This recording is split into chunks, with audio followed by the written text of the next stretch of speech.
Well, hello everybody. It is good to see you. I can't see you at the moment, but you know what I mean. It is what is it today? It is it someday today? Is it any day today? Is it one day today? As you know, we have stopped calling these days by the old names, Monday, Tuesday, Wednesday. It is now someday, any day, this day, that day, the other day. I find it's much better because everything just blends and bleeds into the next, so to speak. So I hope you had a great weekend. Although, again, was it a weekday or was it a weekend? Who knows and who cares? What does matter is that we are together. According to Chloe, today is this day. Okay, well, that's what I was thinking. And my DJ extraordinaire buddy friend through this crisis, Jonathan Scorch Marshall, says, "Go Big Joe." Well, I'm trying not to be Big Joe. I lost a pound. Thanks, after 2 nights of seders and then another night on Friday night, and of course, my obligatory half a bottle of wine every night. I think I'm back in some kind of groove. Bob Farnham says, "Oh, it's Witch Day." So now they tell me.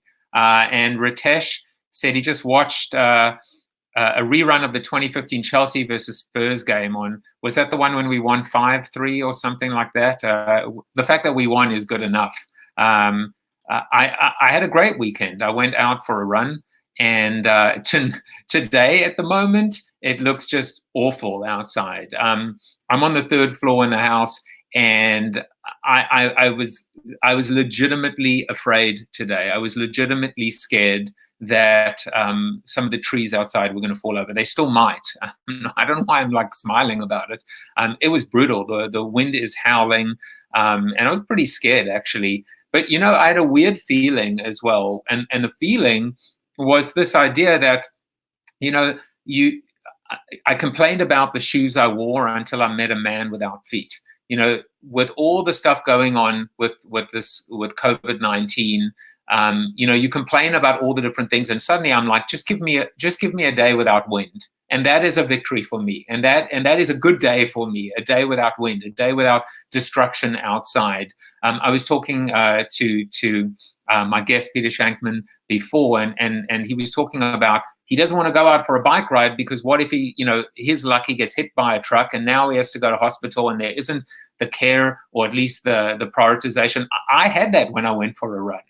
I was thinking, what would happen if I hit a pothole or I twist my ankle?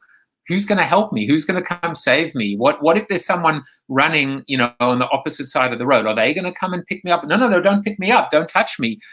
So it's really weird. It's weird what we're going through right now. But this is, sadly, this is the new normal. And it's scary stuff, but it's like what we have to get through at the moment. All right. So, I want to I'm going to make sure that I bring Peter on the show sooner rather than later because he is, truly one of the most interesting men in the world. Forget about beer campaigns.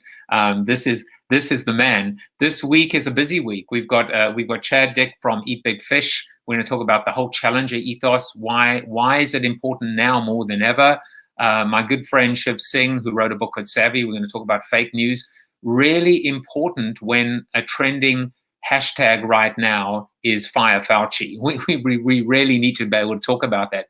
And then Jake Thompson is coming on. And a quick shout out via YouTube. I think this is my first comment through YouTube now.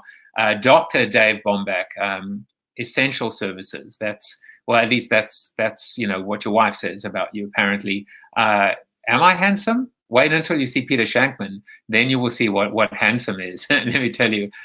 Quick hello to Joey DeMont, and Ritesh corrected me. I said 5-3. It was actually 5-2. I remember that game as if it was yesterday. So yeah. So we've got these three guys on. I want to talk a little bit about what I did this weekend. So we've been Saturday night is movie night. And it's funny, and I said this over the weekend, that we're not really looking at the new movies anymore because there really aren't great stories anymore. We don't need to see Avengers 8, 9, Endgame, Endgame 2, Endgame 3. We were just kidding. This is the real Endgame. Sorry, I was crossing my fingers, et cetera, et cetera. we entered the escape room online puzzle world, and it's actually funny because it's a company now owned and run by a guy by the name of Stuart Bogarty, who used to work at Ogilvy with me, and now he bought into an escape room, and he just put this online puzzle.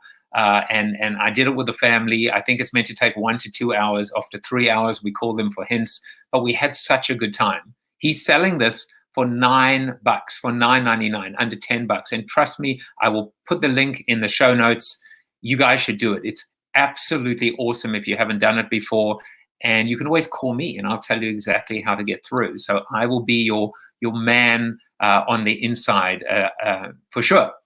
So birthdays. Yesterday we didn't have a show. It was Easter. If you celebrated Easter, I hope it was peaceful and meaningful for you. I celebrated Passover. Didn't have the show on those days as well. I can tell you it was the most meaningful Passover and the most meaningful Passover Seders that I've ever had. Just the 5 of us, my wife, myself, 3 kids, and you know, we connected with one another. It was really, really special, and I hope your Easter or your Passover was special as well. So on the 12th, we had Marco Anthony. Any relation to Mark?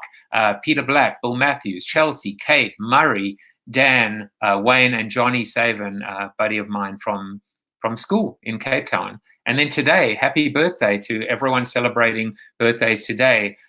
Rich and Michelle, Liz Reuven, Nancy, Chris, Allison, Laurence, Cornelius, Sam, Jennifer, and Tamar. Just remember, as long as we are staying at home, that doesn't mean we have to be alone. We are truly all connected, and we have each other's backs, even if sometimes we feel maybe corporations or brands or the government doesn't as well.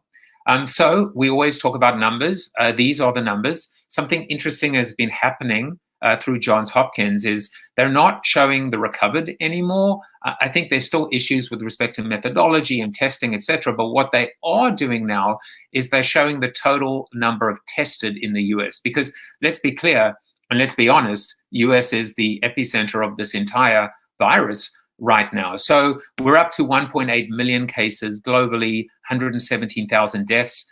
Over the course of the last day, it looks like those numbers have come down, but I have a feeling it's just probably because of reporting, because those numbers seem radically lower. I'm trying to look at trends, green trends and red trends, to see what's going on. As far as the US is concerned, again, the same thing, right? The numbers seem a little bit too low, so we'll see what those numbers state tomorrow. But what I am now starting to track is tested. So according to this, another 132,000 people tested. And of course, we know that we're going from being tested to testing for antibodies, to testing for immunity, to being able to test if, in fact, the virus came and went, and we didn't even realize it. So we seem to be moving beyond just this idea of do we have it? It's more important, did we have it? And can we return potentially to the workforce? There's one more data point that I just wanted to share with you as well, and Johns Hopkins is starting to show this as well. These are the daily confirmed new cases, 5-day moving average. And I think if you needed any proof where really the eyes of the world are looking right now, it is the US. It's incredible. Bigger market, maybe, sure. But then again, you know, we're looking at, there are other slightly bigger markets, I don't know, like China, like India, like, you know, etc. So something that I think is important to share as well.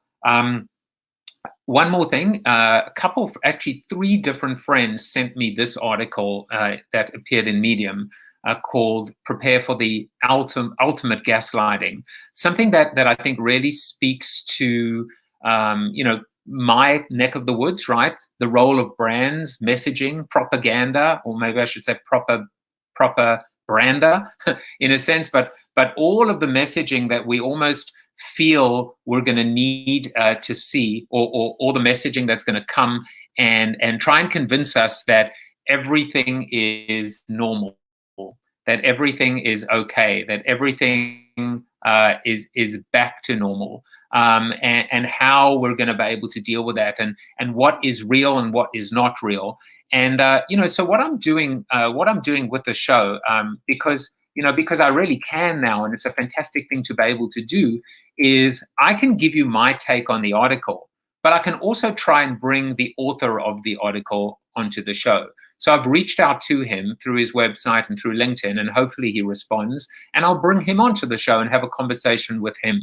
And so please, if you're out there, if you see something that you want me to speak about or speak on or talk to, even if you want to do me the favor and contact the author and connect us, I am here for you. I'm here to be able to further and develop conversation and debate and discourse around things that we care about.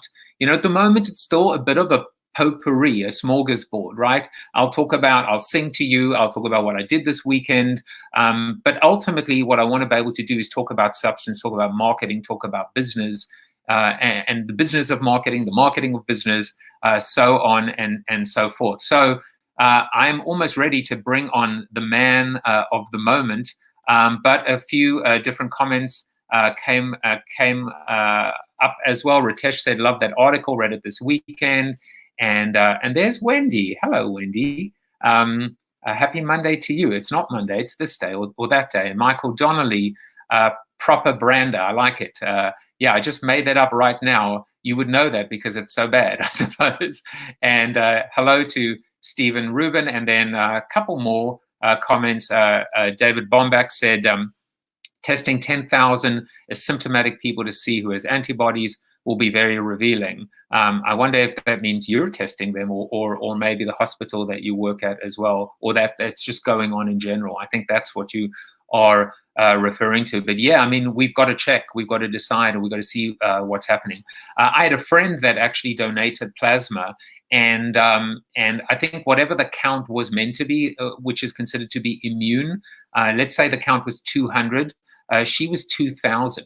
And so that's going to be very interesting if now people are developing antibodies that not only are rendering us immune, or at least the people that were once sick, but actually the ability to help others. So something certainly to look forward to. So Ritesh, I'm going to give you the last word. And he just said his accomplishment of the week last week was homemade lamb bunny chow. Ritesh loves to post photographs of his cooking, but I did see now that a major pork plant went out of business. I'm not sure what Ritesh is going to be doing, but we'll figure it out. So it's time for Peter Shankman. Now, let me tell you something about Peter. First of all, if you don't know who Peter is, shame on you. I slap you on the wrist. Peter's a guy I've known for a long time. I think I probably met him when he created something called Help a Reporter Out. Ultimately, this is what Peter's about. He's about helping people. He's about connecting people. He just took on a new position, which is Futurist in Residence, an agency called Epic. He's written 5 books, one of which is a bestseller. I'm now nervous because I've written 5, so I better get writing because, the battle, the gauntlet has been laid down. And he's also the host of the Faster Than Normal podcast. But I'll let him talk about it. Welcome to the show, Mr. Peter Shankman. Hello, sir. Great to be here. Good to see you again. And we saw each other, like 13 minutes ago? No. And this episode of CoronaTV brought to you by Peloton. I think you are the face of Peloton. I God help them if that's true, but I do have a pretty serious addiction. Yeah, I mean, it's talk about, it's funny how some brands have just ended up with their proverbial tushies in the butter. Some brands got lucky, right? Manufacturers of moss. Story. It's funny about Peloton. They've been like waiting for this moment. This is their moment, right? But my first and only job in my life, where I worked full time for a company, was back in the 90s. My first job at a college, I helped found the newsroom at America Online. And I always tell the story. I learned so much from the people there, and it was the 90s. And so I was outside in front of the building having a cigarette because it was the 90s and smoking was healthy. And I was there with a guy named Meyer Burlow, who you may know as he was the head of advertising at America Online. The guy, like, he was the disc, the free discs. He was everything. And we're sitting there and having a smoke, middle of winter or whatever, and a car pulls up, and these like 6 or 7 people get out of the car, and they run up to the AOL logo in front of the building, a little running man, and they hand me a camera and they say, "Can you take a picture of us?" I go, "Okay." Take the picture, and they get back in the car and they leave. And I turn to Meyer and I'm like, "What the hell was that?" And he goes, "That was brand loyalty." He goes, "I guarantee you that those people never met in real life until like today or yesterday. They met online at AOL. They took their week off and decided they wanted their vacation to be going to the mothership and seeing where it all started." And I never saw that level of brand loyalty from 1995 on until Peloton. Until I'd go to a 6 a.m. class at the studio and there'd be 20 people outside at 5:30 in the morning posing in front of the, never saw it. So they've been prepping for this moment. This is their pinnacle. They've been prepping for this for 3 years, 4 years. I got my bike 3 years ago now. So yeah, they've been, it is a lot of right place, right time, but these guys have a brand loyalty level that I haven't seen since AOL. One of the growth pillars in Built to Suck is this idea of customer obsession. And one thing I've been saying now is customer obsession leads to obsessed customers. It's a two-way street. We have to be obsessed, over and on, as I say, customer service, customer experience. It's so weak, so passive. But if we're obsessed on our customers, guess what? Chances are they may return the obsession, hopefully a healthy one. And that ultimately drives brand loyalty, growth, equity, etc. Well, I say that all the time. I say you get the customers you want simply by being awesome to the customers you have. And you've written books on that.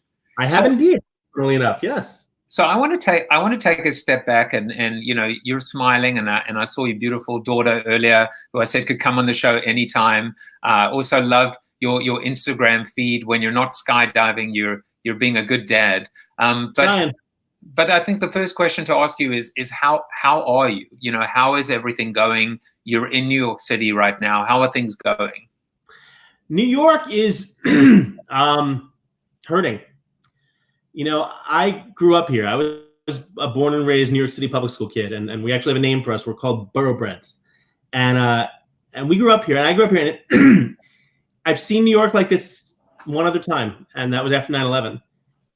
And there is a pain that you feel on the streets. People are dying. It is very somber. You go outside, and the only time I really go out now is twice a week to either drop my daughter off at her mom's or pick her back up again. And it is a different New York than the one I knew 2 months ago. From a perspective of just a city dweller, it's very sad. But I have no doubt we're going to come back. We always do. We're in New York. We're going to come back. I guess the problem is, the worst problem is that every day, I live on the 56th floor of Manhattan, and I'm looking out my window right now, and every day I look out my window, and I live next to 9th Avenue. I see 9th Avenue going all the way up past Central Park, and it's the right now it's 250, 218 in the East Coast. The traffic would be starting to build for the ride home in the Lincoln Tunnel, and the street's dead. The street's just empty, and it's very unsettling. And you hear right now, I hear the sirens. That's pretty much all you're hearing. And it's, but I like to look at it along the lines of, I'm hearing the sirens, and that means that they're trying to help people, and Mr. Rogers said, look for the helpers, right? And they're trying to help people, and we'll recover, and I'm very, and then I stop and I think how fortunate I am. I haven't gotten sick. I've lost a couple of friends, but I haven't gotten sick. My daughter hasn't gotten sick, and we're doing as much as we can, and we're taking as many precautions as we can. And, I'm fortunate that I we're here, and we'll get through this. And it's just, my heart goes out to those who have been sick or who have lost someone. And, I'm just trying to do whatever I can to help people. That's really all we have, right? At the worst possible times in humanity, the only thing you really have that you can do, I've found, is just to help people in any way, in any, if this helps someone, I've done my job today. Yeah, and I mean, like when I reached out to you, you didn't hesitate, and you've never hesitated. That graciousness and that kindness, that generosity has been part of who you are. I wouldn't even say it's an insult to say it's part of your brand, because brand schmand, it's a part of who you are in terms of a person. And I think I want to get back to that in a moment. I was going to say that as someone who was in New York as well over 9/11, and someone who's I'm a Metro North ride away from New York City. It's funny how when you talk to people when you're walking, you're on your AirPods and you hear those sirens, and they were annoying before because they're like, oh man, I can't even hear myself because of those sirens. Now there's something so eerie and somber about them because you know exactly what's going on. But I love the way that you've kind of looked at them saying someone is being helped right now, or at least there's an attempt to help them. It's a more positive, not spin, but it's a more positive way to look at it. And you know what else? Every night at 7 p.m., we all open our windows and we shout and we scream, and it's part stress release and part thank you to the first responders. And as long as I keep hearing that every single night, it makes the sirens a little less jarring, because it means we survived another day and that people are still, out there. I remember I thought it was kind of like in the beginning, it was like I Am Legend, right? Like, Will Smith walking around going, I can provide food and shelter. I don't think about it like that anymore because we're all still here. We're just kind of invisible. And every night at 7 p.m., we let everyone know that we're still here, and it's one thing to be online and talking to you and be on Twitter and be on Facebook, but it's not the same thing as looking outside and not seeing anything. So every night at 7 p.m., it's this flood of relief. Everyone's still here, right? People are still here, and the city is there's still people in the city. And I will, that being said, and I try to always look at the bright side, but I will say if one more goddamn person posts a picture in their feed of them at the damn country house in Connecticut or the Hamptons, whatever, I'm gonna lose it. We're riding out this problem. I'm like, shut up. We don't have houses. Yeah. But it is what it is. And I'm thankful that I can't do much, but I can do something, Well, the only photo you might get from me today is I hope if a tree doesn't go down, but let's hope you get nothing from me. Oh, I'm not talking about you. You live there. I'm talking about people who live in the city and they escape to their houses in Southampton. Or give me a break. Yeah, exactly. It's tough today. They ran out of fat-free milk. But anyway, so I wanted to. It was so funny. I sent you like a very loose discussion guide, and I said, "There's no way I'm even going to look at it," which I knew I wouldn't. And I knew it wouldn't. Yeah, exactly. I wanted to talk. I don't know that certainly if someone my audience is meeting you for the first time, one thing they wouldn't know about you is ADHD, and you're the host of a podcast that talks about it, and you've written about it. You've and you've been an open book, and you've helped so many people. And I just wanted I wanted to ask you to talk a little bit about mental health during this time, and how you've coped and how you've turned this into a superpower for yourself in terms of how you think and how you act and your age. And maybe just talk a little bit about how you've coped during this time and how other people are coping in this time of being isolated and being separate. Has it been all bad, or has there been maybe some good that has come from it or through it? There's a lot of stuff in there, I know. No, it's fine. It's a valid question. I've had it's funny, in some weird way, I'm lucky because all of the things that everyone is just starting to learn how to do, I've been doing for years, right? I've seen more people say, "Oh, thank God I can exercise in the morning now," or I wouldn't have. I'm like, that's literally at some point over the past 10 years, that is the only thing that has kept me alive. Like, not even joking, like it's kept me from taking my own life, right? It's like the concept of managing your brain is a million times harder than you will ever have to deal with the concept of managing your weight or your physical attributes or anything like that. I mean, I just got off. I just did a 20-minute ride before we spoke because I wanted to have what that gives me, and I wanted to have enough of that for this ride. For about 4 years now, I've started off my morning.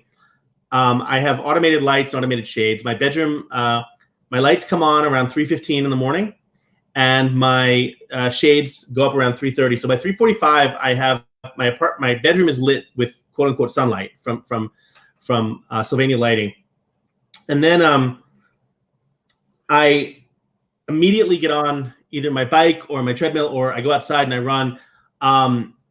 depending on the day. And the reason I do that is because exercise for me gives me the dopamine, the serotonin, and the adrenaline that people with ADHD lack.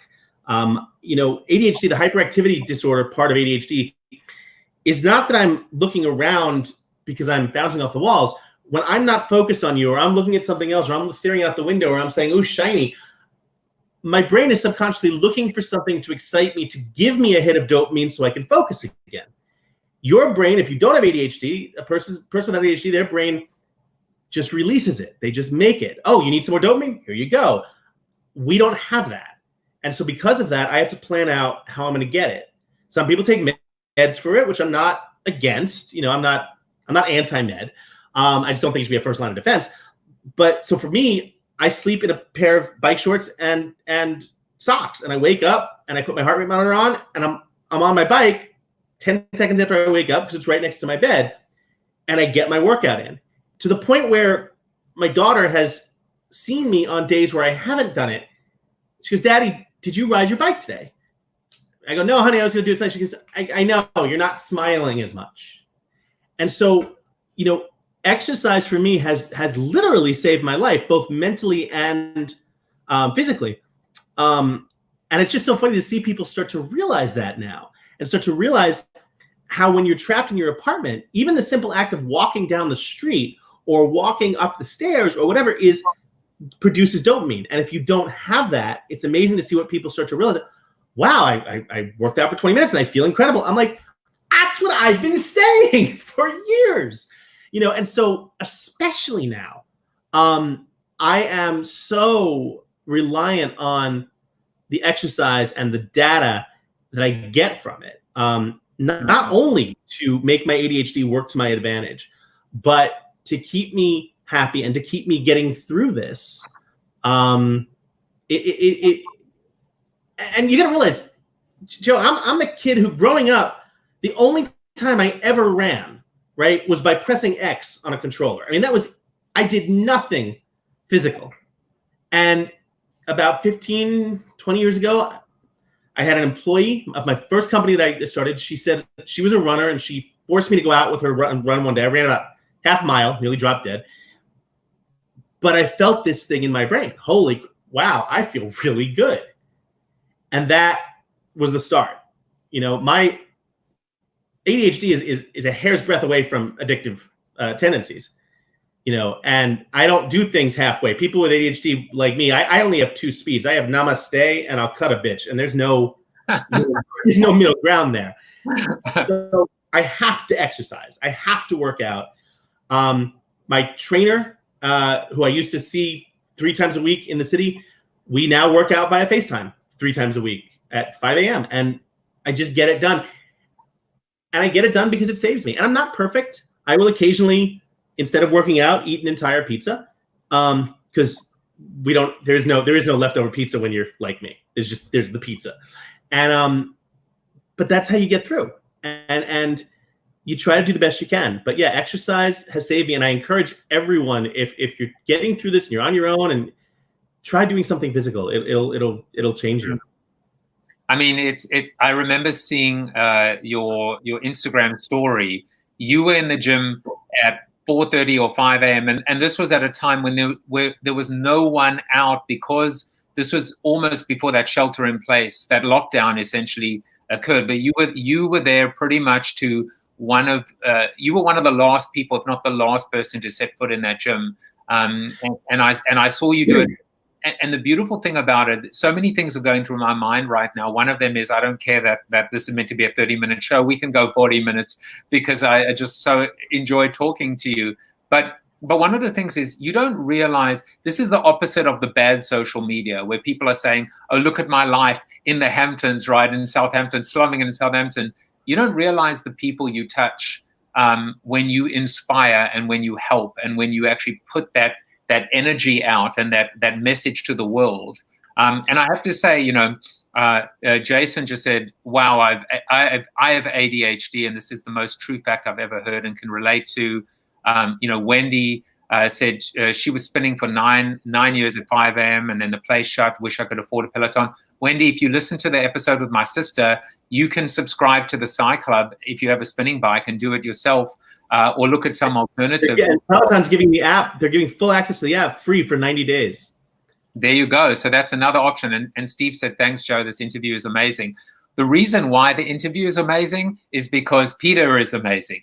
You know, Peter, this has been like a growth thing for me. My wife basically said to me, she was like, stop talking so much. Let your guest answer the question. So I'm trying to do that today. And it's killing me to keep quiet. But I see how right she was. So, you know, you're on a roll and I'm loving it. And I feel like I'm one of the lucky listeners to hear what you have to say. I just think at the end of the day, you know, it started with what you said. The bar is so low, not just for customer service, but pretty much for everything, right? We just expect so little. We expect to get so little, whether it's, you know, I mean, let's face it. How many of us, we get news alerts on our phones and it's no longer, here's a breaking news alert. It's, oh, fuck, what now?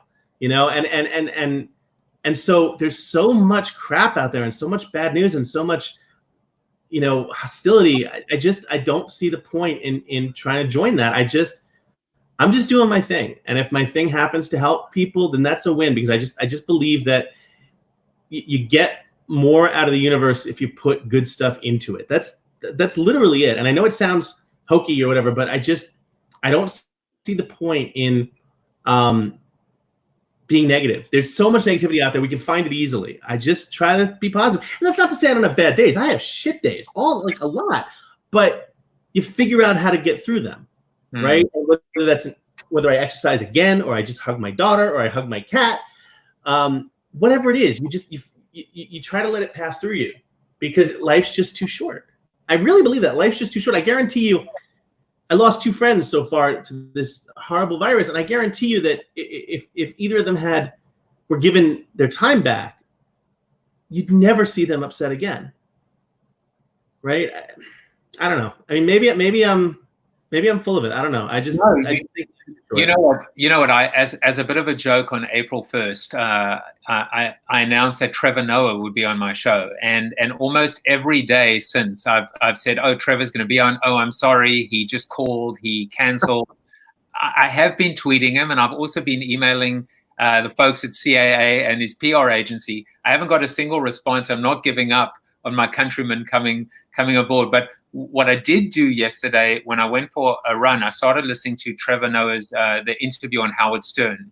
And, you know, I actually tweeted Trevor yesterday, even though he still hasn't responded to me. And I said, I have one criticism about this interview, which is I can't listen to this on a run because I need a pen and paper. There were so many pearls of wisdom. And one of them is the advice that he got from Jon Stewart, which is don't be angry.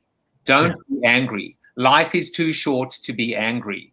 And by him not tapping into that anger in terms of political commentary, it has allowed him to find the joy and the humor, and to be able to kind of find his path and his journey and build the audience. And I recommend anybody listen to that interview. I mean, besides the fact that I've also tweeted Howard Stern to come on, but I'm still waiting for that as well. But I mean, it's exactly what you said. Life is too short to be angry anymore.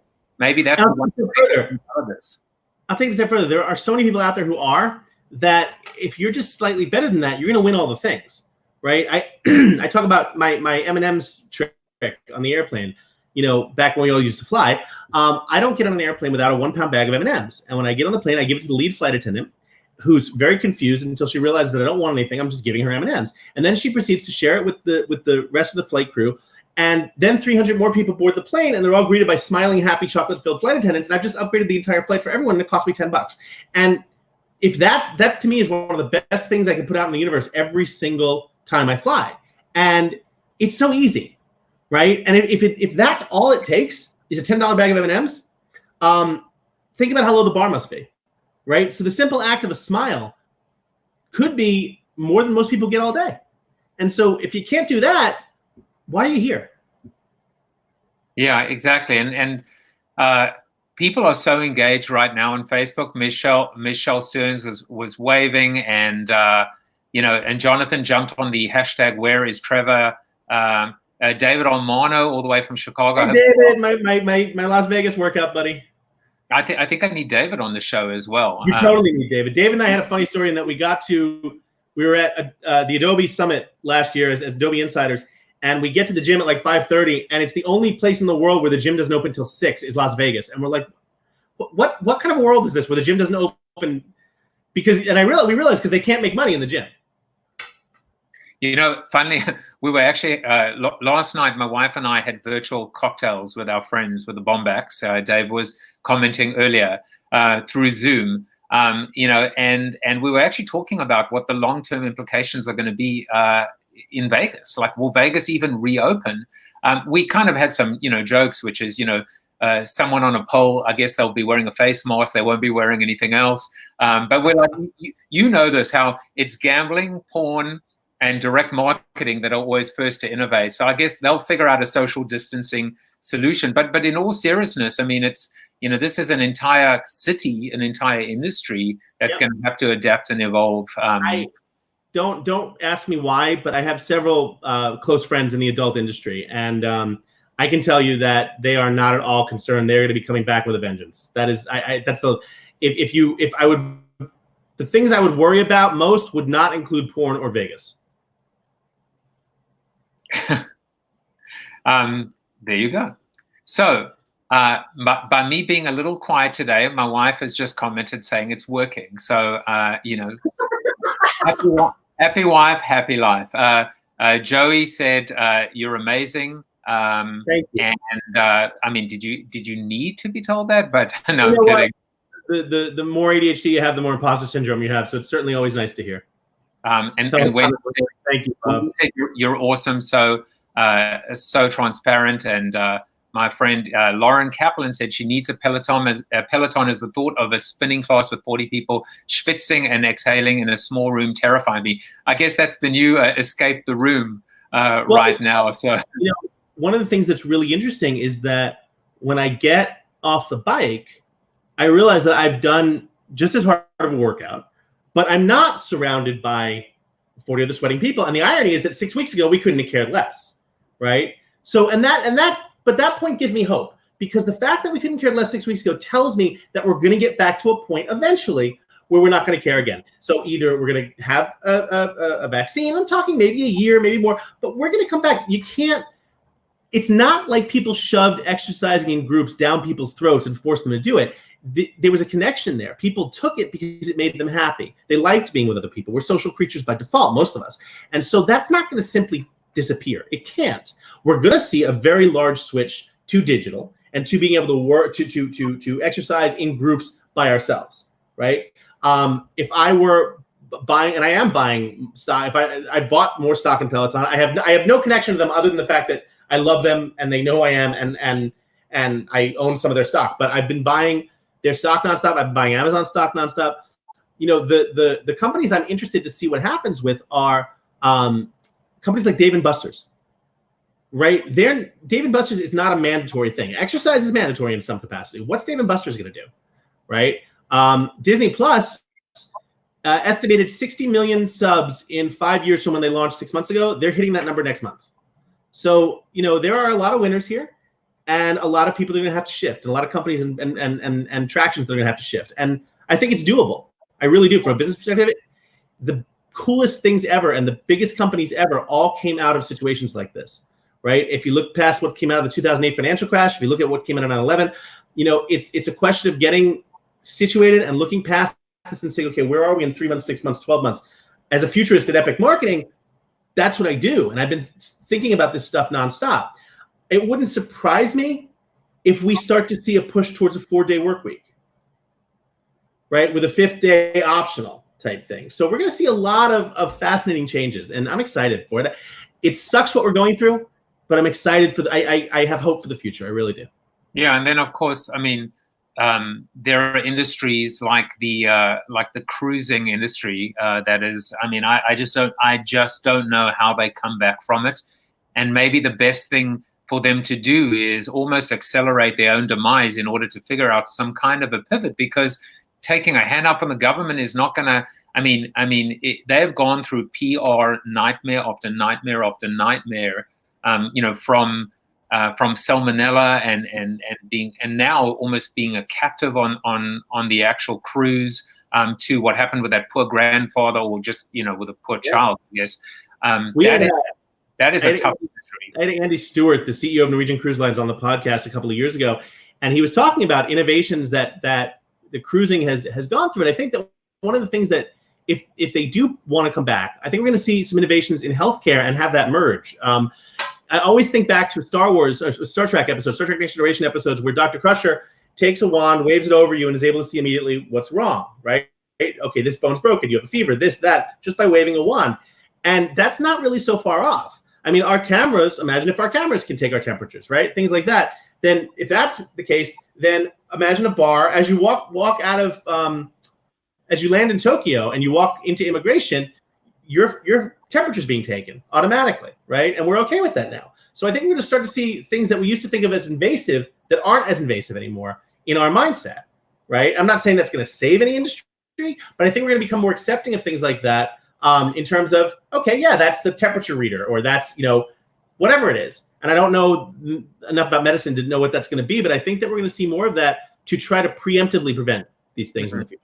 It's interesting because Ritesh was just commenting and really talking about how, in a way, that this push to tech has almost put downward pressure on customer service, that we've kind of sacrificed or lost our humanity in the process. And I'm not necessarily sure that is always the case, because ultimately the winners will find a way to balance technology and humanity, find ways to cheat using technology. But I do think at the same time, going back to the thing that you just spoke about, is there are going to be ways that now technology becomes something that we saw as obtrusive before or invasive before, now becomes actually a boost or boon in terms of helping us, and even this contact tracing, dealing with issues with privacy now and Big Brother, etc.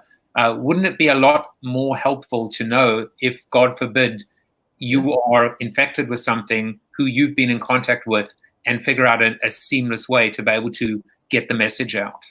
And let's face it, privacy died 40 years ago, right? And I respect the hell out of Ritesh. I think that to his point, there are companies who have been able to do that very, very well, to merge the two.